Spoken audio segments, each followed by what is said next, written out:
am a collector of corpses, and my fascination with death began at a young age.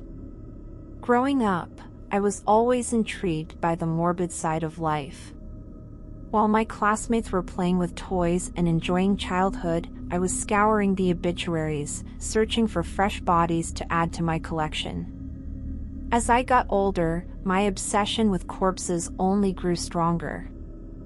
I found myself constantly drawn to funeral homes and morgues, hoping to catch a glimpse of the dead. It wasn't until I stumbled upon an old abandoned funeral home that I truly found my calling. The funeral home, tucked away in a forgotten corner of the city, was a haven for my twisted desires. The musty smell of decaying flowers and the eerie silence only added to the atmosphere. It was here that I began my collection, carefully preserving each body and adding them to my macabre display. But as the years went by, my collection began to dwindle.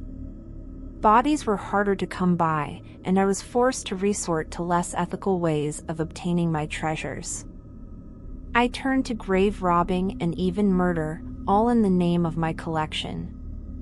Then, one fateful night, as I was lurking in the shadows of a cemetery, I came across a freshly dug grave.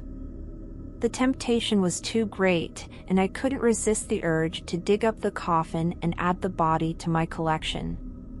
But as I opened the coffin and reached inside, I was met with a cold, lifeless hand grasping my own. With a gasp, I stumbled back, my heart racing in fear. But to my surprise, the hand didn't let go.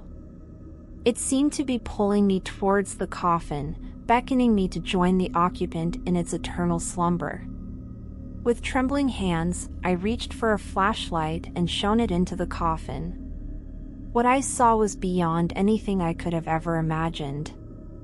The body was not dead, but instead, it was in a state of metamorphosis. Its skin was stretched taut, its eyes glazed over, and its mouth contorted into a wide, grotesque grin. The corpse spoke to me, its voice raspy and filled with malice. It told me of the curse that was placed upon the funeral home by a vengeful spirit, and how anyone who entered would be doomed to serve in the collection of the corpse collector. I tried to run, but the hand in the coffin wouldn't let me leave. With a surge of supernatural strength, it pulled me into the coffin and slammed the lid shut. Darkness enveloped me, and I could feel the presence of the corpse collector all around me. For days, I was trapped in the coffin, my screams going unheard by the outside world. But it wasn't until I heard the creaking of the coffin lid that I knew my time was up. The corpse collector had chosen me to be its new servant, and I was powerless to resist. I was forced to roam the halls of the funeral home, collecting bodies for the corpse collector.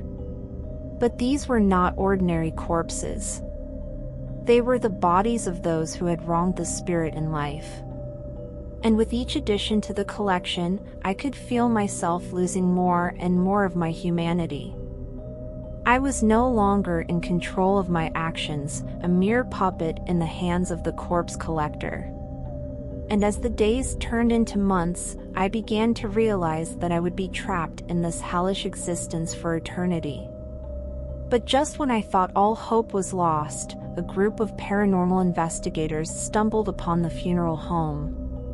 They were drawn to the cursed building by the rumors of the corpse collector and its haunted collection. With their help, the spirit of the corpse collector was finally put to rest, and I was freed from its grasp. But the horrors I witnessed will haunt me for the rest of my days. I am now a mere shell of my former self, haunted by the memory of the corpse collector's grip on my soul. I may have escaped the funeral home, but I will never escape the corpse collector's grasp. It will forever be a part of me, taunting me with the knowledge that I am nothing more than its puppet, forever bound to serve in its macabre collection.